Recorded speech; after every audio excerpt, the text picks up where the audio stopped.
نحمده ونصلي على رسوله الكريم وعلى آله وأصحابه أجمعين. أما بعد، قال الله تبارك وتعالى في كتابه المجيد وفرقانه الحميد: وأما من خاف مقام ربه ونهى النفس عن الهوى فإن الجنة هي المأوى. إن الله وملائكته يصلون على النبي يا أيها الذين آمنوا صلوا عليه وسلموا تسليما. درود شریف پڑھو. اللهم صل على محمد وعلى آل محمد كما صليت على إبراهيم وعلى آل إبراهيم إنك حميد مجيد. اللهم بارك على محمد وعلى آل محمد كما باركت على إبراهيم وعلى آل إبراهيم إنك حميد مجيد. الحمدللہ. ناظرین، میں نے اور تقریر جو ہے وہ پشتو میں کی ہے. آج اردو تقریر کرنے کا موقع ملا. کل میں نے پشتو میں یہی تقریر کیا تھا. میں نے یہ سمجھا کہ ایسا آیات ہے کہ وہ اردو میں بھی ہونا چاہیے. ناظرین کرام، جو آیات مبارکہ میں نے تمہارے سامنے پڑھ لی، یہ نفس کے بارے میں ہے کہ انسان کا نفس جو ہے وہ ہمیشہ انسان کو ان راستوں پر لگاتا ہے جو غلط راستے ہیں. نفس بہت مضبوط چیز ہے. اس کو کمزور کرنا اللہ کے ذکر سے ہوتا ہے، رمضان کے روزوں سے ہوتا ہے. اب یہ رمضان مبارک ہے، اس لیے ہم نے یہ سوچا کہ یہی اس وقت میں اس کو بیان کرنا ہوگا تاکہ لوگوں کو سمجھ آ جائے، کیونکہ اس وقت میں رمضان المبارک میں لوگوں کا اللہ کی طرف زیادہ رجوع ہوتا ہے. یہ آیات کے بارے میں ایک واقعہ ہے، 8 مسائل ہے. یہ بزرگ تھا شفیق کی بلخی رحمۃ اللہ علیہ. اس کا ایک شاگرد تھا خاتم عاصم رحمۃ اللہ علیہ. اس خاتم نے شفیق بلخی رحمۃ اللہ علیہ کے ساتھ 33 سال گزار لی سبق پڑھنے کا، درس سیکھنے کے لیے. تو ایک دن یہ شفیق بلخی رحمۃ اللہ علیہ نے خاتم سے پوچھا کہ بھائی، آپ نے میرے ساتھ 33 سال گزار لی، کچھ سیکھا ہے کہ نہیں سیکھا ہے؟ اس نے کہا کہ میں نے ان 33 سالوں میں آپ سے 8 مسائل سیکھ لیا. تو وہ استاد تھا، پریشان ہو گیا. اس نے یہی الفاظ بولا: انا للہ و انا الیہ راجعون. آپ نے 33 سالوں میں مجھ سے صرف 8 مسائل سیکھ لیے. تو پھر بھی بزرگ تھا، اس نے اس سے پوچھا کہ آپ بیان کرو کون کون سا مسائل آپ نے مجھ سے سیکھ لیا.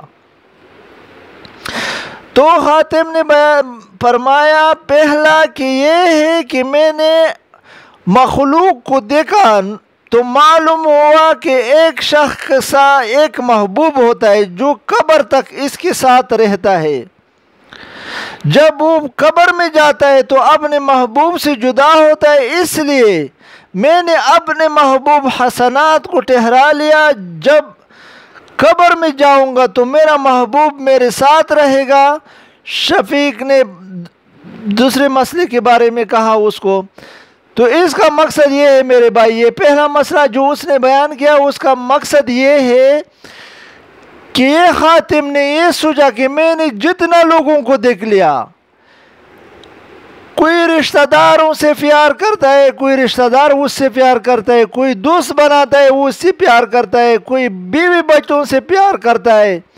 تو یہ دنیا میں اس کے ساتھ یہ رہتا ہے، یعنی دل سے پیار ہوتا ہے. جب وہ قبر میں جاتا ہے تو یہ پیار والا لوگ اس کے ساتھ قبر تک جاتا ہے، اس کے آگے اس کو علیحدہ چھوڑتا ہے، کیونکہ یہی جپا ہے ان لوگوں کا. تو یہ حاتم نے یہ سوچا کہ میں نے یہ سوچ لیا کہ قبر میں کون سا چیز ہمارے ساتھ جاتا ہے، وہ ہے حسنات، نیک عمل۔ اگر ہم برے عمل کریں وہ بھی قبر میں ہمارے ساتھ جائے گا، اگر ہم نیک عمل کریں وہ بھی ہمارے ساتھ قبر میں جائے گا۔ تو حاتم بولتا ہے کہ میں نے یہی سوچا کہ میں اچھا اعمال کر لوں کیونکہ وہ میرے ساتھ قیامت تک چلا جائے، تو میرا دوست حسنات بن گیا کہ میں نیک عمل کر لوں۔ تو اس کے بعد دوسرا مسئلہ پوچھا۔ دوسرا مسئلہ میں اس نے یہ فرمایا کہ اس نے یہی آیات تلاوت کی، وَأَمَّا مَنْ خَافَ مَقَامَ رَبِّهِ وَنَهَى النَّفْسَ عَنِ الْهَوَىٰ فَإِنَّ الْجَنَّةَ هِيَ الْمَأْوَىٰ۔ تو یہ دوسرے مسئلے کے بارے میں یہی سوچ رہا ہے کہ لوگوں نے نفس کے تابع ہو گیا، سارے انسان اپنے نفس کے تابع ہو گیا۔ اللہ کا خوف لوگوں کے ساتھ نہیں ہے، اپنے نفس کا خوف ہے ان کے ساتھ۔ کہیں میں بھوک سے نہ مرو، یہ خواہش میں پورا کرو، زنا کر لو، کسی سے پیسے چور لے کر لو، یہ کرو وہ کرو، اپنے لیے سب کچھ مانگ رہا ہے، دوسروں کا خیال نہیں ہے۔ تو یہ خاتم نے یہی فرمایا کہ اللہ تعالیٰ نے قرآن میں فرمایا ہے وَأَمَّا مَنْ خَافَ مَقَامَ رَبِّهِ وَنَهَى النَّفْسَ عَنِ الْهَوَىٰ۔ جس کسی نے اللہ کے ڈر سے، کیونکہ ابھی ہمارے پاس نہ پولیس ہے نہ فوج ہے، ہم روزہ رکھ رہا ہے، کیوں؟ ہم اللہ کے خوف سے رکھ رہا ہے، اللہ کے حکم سے رکھ رہا ہے۔ تو یہی چیز اس نے فرمایا کہ جو لوگ اپنے سب اعمال کے لیے اللہ کو حاضر ناظر جان کر اس کے خوف کی وجہ سے جو بھی منکرات ہے، جو بھی برائی ہے وہ چھوڑ دے، تو اس کا نفس اس کی تابع ہوتا ہے۔ پہلے انسان نفس کا تابع ہوتا ہے، جب اللہ سے ڈر خوف آپ کے دل میں ہوگا تو آپ کا نفس آپ کے انڈر ہوگا، آپ کے نیچے ہوگا۔ تو اس نفس جب آپ کے نیچے ہوگا تو اس کا بدلہ کیا ہوگا؟ فَإِنَّ الْجَنَّةَ هِيَ الْمَأْوَىٰ، ان لوگوں کا ٹھکانہ جنت ہے۔ تو یہ خاتم نے فرمایا اس کو کہ میں نے اپنے نفس پر قابو کر لیا، اللہ کے نیچے کر دیا اپنے نفس، تو میرا ٹھکانہ کون سا ہوگا؟ جنت ہوگا۔ تیسرا مسئلہ یہ ہے کہ اس نے دنیا کو تو یہ پایا کہ جس کسی کے پاس کوئی شے کی قدر قیمت ہو اس کو اٹھا کر چھوڑتا ہے اور حفاظت کرتا ہے، پھر جو دیکھا تو اللہ تعالیٰ نے فرمایا لوگوں کے ساتھ اگر اتنی قیمت کا چیز، جیسا آپ سمجھ لیں کہ بوٹ چپل، یہ لوگ باہر مسجد میں نہیں چھوڑتا ہے، اپنے ساتھ سجدے کے سامنے رکھتا ہے چوروں کے ڈر سے، کیونکہ یہ کوئی چیز ہے لوگوں نے پیسوں پر لیا ہے، اس کا قیمت ہے انسان کے ساتھ۔ تو اس نے یہ فرمایا کہ لوگوں نے چیزوں کا حفاظت کرنا شروع کر دیا، تو میں کیا تو اس نے یہ آیات پڑھی ما عندکم ينفد وما عند اللہ باق۔ تو اس نے یہ آیات پڑھ لی کہ ہمارے ساتھ جو ہے وہ ختم ہونے والا ہے اور جو اللہ کے ساتھ ہے وہ ہمیشہ رہے گا۔ جیسا ہمارے اچھے اعمال، ہمارے صدقات، ہمارے روزے، ہمارے نماز، جو حسنات ہے، نیک عمل ہے، وہ اللہ کے ساتھ ہمارے لیے امانت رکھا ہوگا، وہ ختم نہیں ہوگا۔ ختم ہوگا اس دنیا کا جو مجازی ملکیت ہے، یہ گھر میرا ہے اس دن تک جب میں مر جاؤں تو ختم ہو گیا، یہ گاڑی میرا ہے اس دن تک جب میں ختم ہو جاؤں مر جاؤں تو وہ ختم ہو گیا، میرا نہیں ہو گیا۔ تو ایسا ان چیزوں کا کوئی فائدہ نہیں، فائدہ ان چیزوں کا ہے جو اللہ کے، جب میں نے نماز کر دیا اللہ کے صحیح احکام کے مطابق تو میرا نماز اللہ کے ساتھ میرے لیے امانت رکھا ہوگا، تو وہ ختم نہیں ہوگا، قیامت کے دن میرے کام آئے گا۔ چوتھا مسئلہ یہ کہ لوگوں کو دیکھا تو ہر مسلمان کی میل خاطر طرف مال و حسب نسب اور شرابت کفایا اور ان چیزوں کو جو غور کیا تو سب ہیچ بیچ معلوم ہوئے، پھر اللہ کے ارشاد کو سوچا، ان اکرمکم عند اللہ اتقاکم۔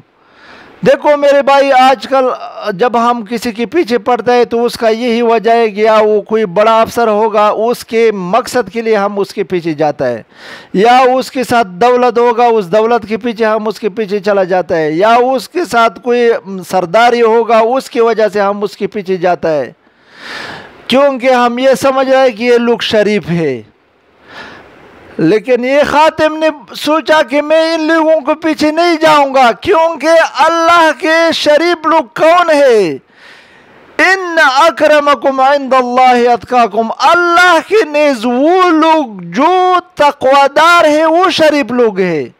تو میں شریفوں کے پیچھے، ان تقویداروں کے پیچھے چلا گیا کہ میں خود بھی تقویدار بن جاؤں اور ان تقویداروں کے پیچھے جاؤ جو اللہ تعالیٰ سے ڈرنے والے ہیں۔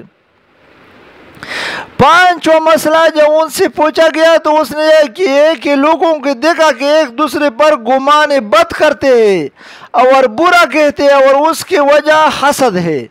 یعنی ہر انسان کے اندر ایک حسد ہوتا ہے، یا کسی بھائی کے ساتھ حسد ہوتا ہے، یا کوئی دوست ہے اس کا پیسے زیادہ ہے یا دولت زیادہ ہے، اس کے پیچھے حسد کے پیچھے پڑ گئے ہیں، یا کسی ایسا افسر کے کہ وہ عام افسر بنے، وہ کیوں بن گیا، وہ تو غریب تھا ابھی کیوں اتنا بڑا ہو گیا، یہ حسد ہوتا ہے۔ تو یہ ہر انسان میں ہوتا ہے۔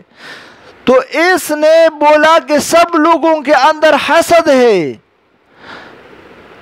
تو اس کو یہی کلام یاد آ گیا اللہ تعالیٰ کا، نحن قسمنا بینہم معیشتہم فی الحیات الدنیا۔ اللہ تعالیٰ نے فرمایا ہے کہ میں نے تقسیم کیا درمیان لوگوں کے درمیان میں معیشت، تجارت، بڑائی، ان کے پیسے، ان کے مال دولت، یہ میں نے تقسیم کیا ہے دنیا میں، دنیا کی زندگی میں۔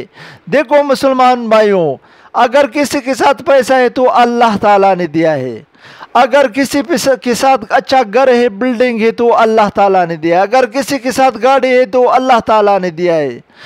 تو یہی حاتم نے یہ سوچا کہ میں لوگوں کے ساتھ کیوں حسد کر لوں، جب تقسیم میرے مطابق نہیں ہوا، اللہ تعالیٰ کے مطابق ہو گیا ہے، تو میں کون ہوں کہ کسی کے ساتھ حسد کر لو؟ بس میرے لیے اپنا نصیب اچھا ہے، دوسروں کے لیے اپنا نصیب، کیونکہ وہ اس رب کا تقسیم ہے جس کے ہاتھ میں میرا روح ہے، تو اس لیے میں نے حسد بھی چھوڑ لی۔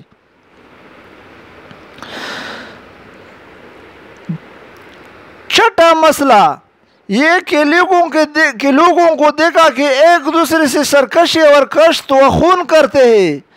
میں نے اللہ تعالیٰ کی قول کی طرف رجوع کیا تو اس نے فرمایا،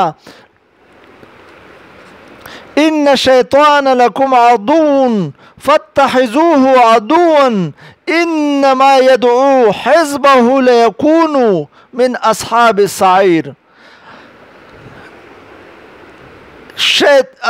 ترجمہ یہ ہے کہ شیطان تمہارا دشمن ہے۔ اللہ نے اپنے مسلمان بھائیوں اور انسانوں کو بتایا کہ تمہارا دشمن شیطان ہے، اور اس شیطان کو دشمن سمجھو، کیونکہ وہ اپنے پارٹی کو اس کے طرف بلاتا ہے اور وہ دوزخی ہو جاتا ہے۔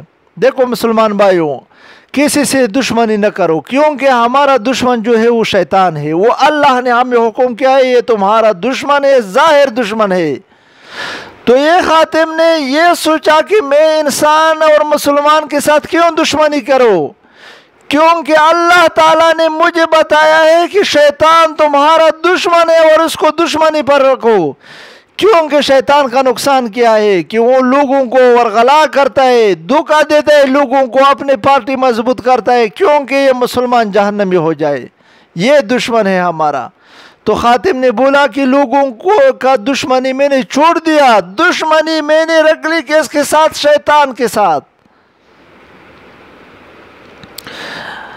تو ساتواں مسئلہ یہ کہ لوگوں کو دیکھا کہ ہر ایک شخص ایک پارہ نان کا طالب اور اس کے طلب میں اپنے نفس کو ذلیل کرتا ہے اور ایسے کاموں میں گھستا ہے جو اس کو جائز نہیں ہے۔ میں نے اللہ تعالیٰ کے کلام میں غور کیا تو اس نے فرمایا وَمَا مِن دَابَةٍ فِي الْأَرْضِ إِلَّا عَلَى اللَّهِ رِزْقُهَا، دنیا میں کوئی ایسا جاندار نہیں جس کا رزق کا ذمہ اللہ نے نہیں لیا ہے۔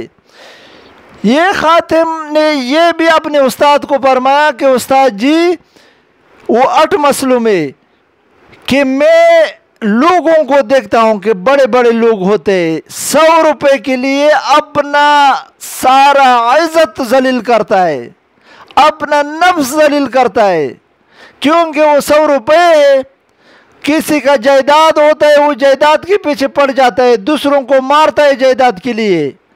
تو یہ ہو گیا کہ میں نے یہ سوچا کہ یہ کر لوں تو میں کیوں کر لوں اس کو، اس لیے کہ اللہ کے ذمے ہے میرا رزق اور سارے جانداروں کا رزق اللہ کے ذمے ہے، تو میں کون ہوتا ہوں کہ دوسرے کے ساتھ میں ایسا کر لوں کہ پیچھے اس کے پیچھے چلے جاؤں کہ شاید وہ 100 روپے دے دے یا 200 روپے دے دے۔ تو میں نے سب کچھ اللہ کو چھوڑ دیا کیونکہ وہ میرا ضامن ہے رزق کا۔ 8واں مسئلہ، یہ آخری مسئلہ ہے، خاتم نے یہ بولا کہ میں نے مخلوق کو دیکھا تو سب کو کسی چیز پر بھروسہ ہوتا ہے، کوئی زمین پر بھروسہ کرتا ہے، کوئی تجارت پر بھروسہ کرتا ہے، کوئی پیسوں پر بھروسہ کرتا ہے۔ تو میں نے اللہ تعالیٰ کی طرف دیکھا کہ اس نے قرآن کریم میں فرمایا ہے وَمَن يَتَوَكَّلْ عَلَى اللَّهِ فَهُوَ حَسْبُهُ، جس نے اللہ پر بھروسہ کیا تو اللہ اس کے لیے کافی ہے۔ ناظرین کرام، ایک آدمی ہوتا ہے وہ یہ سوچتا ہے کہ میرا بڑے بنگلے ہے، اگر کوئی مشکل آ جائے تو میں بیچ ڈالوں تو میرے پاس پیسے آئے گا۔ کوئی یہ سوچتا ہے کہ میرے پاس بڑا زمین ہے، اس کو بیچ دو، اگر کوئی مسئلہ آ گیا، کوئی مشکل آ گیا تو پیسے میرے پاس آئے گا اگر زمین کو بیچ دیا۔ کسی کے ساتھ دکان ہے تو سب نے بھروسہ ان مجازی چیزوں پر رکھا ہے۔ تو یہ خاتم نے اپنے استاد کو فرمایا اپنے سوال کے جواب میں کہ میں نے سوچا کہ میرے لیے اللہ کافی ہے، اس پر توکل کیا، سب کچھ اس کے ذمہ چھوڑ دیا۔ جب اللہ ہمارے لیے کافی ہے تو پھر دنیا میں کیا ہے اور آخرت میں کیا ہے، بس وہی ہمارے لیے کافی ہے۔ تو ناظرین کرام، یہ آیات کریمہ جو خاتم نے اپنے استاد کو بتایا، اگر ہم نے اپنے اندر نافذ کر لیا تو پھر ہمارا پریشانی ختم، ضد کرنے کے لیے کوئی پیدا نہیں، کیونکہ سب کچھ اللہ نے تقسیم کیا ہے۔ رزق کے پیچھے اتنا نہ پڑو کیونکہ اللہ تعالیٰ نے ہمارے لیے ذمہ لے لیا ہے رزق کا، اور کسی چیز پر بھروسہ کرنا اچھا نہیں ہے کیونکہ سب ختم ہونے والا ہے۔ اللہ پر بھروسہ رکھو کیونکہ حی و قیوم ہے، آخر تک ہوگا۔ دوسرا بات یہ کہ کسی کو پریشان نہ کرو کیونکہ اللہ تعالیٰ نے سارے انسانوں کا دشمن جو ہے وہ شیطان کو ٹھہرایا ہے۔ تو یہ سبق ہمارے لیے کافی ہے مسلمانوں، سب اللہ کرنے والا ہے، سب کچھ اللہ دینے والا ہے، سب کچھ اللہ کے ہاتھ میں ہے، ہمارا روح بھی اللہ کے ہاتھ میں، تو پھر پریشان ہونے کا کیا ضرورت ہے؟ اس سے رب کا عبادت کرو، اس کو راضی کرو جس کے ساتھ ہاتھ میں سب کچھ ہے، تو اس کا عبادت کرو، اس سے مانگو اور اس کے لیے کر لو جو کچھ ہے، وہ صدقات ہے وہ اللہ کے لیے کر لو۔ غریبوں کا سوچو، یہ رمضان ہے، اپنے پڑوسوں کا سوچو، اس کے لیے کچھ کر لو، تو اللہ تعالی ہمارے اوپر رحم کرے گا۔ ناظرین کرام، یہ چینل لائک کرے، سبسکرائب کر لے، شیئر کر لے۔ جزاک اللہ خیر، وآخر دعوانا الحمدللہ رب العالمین۔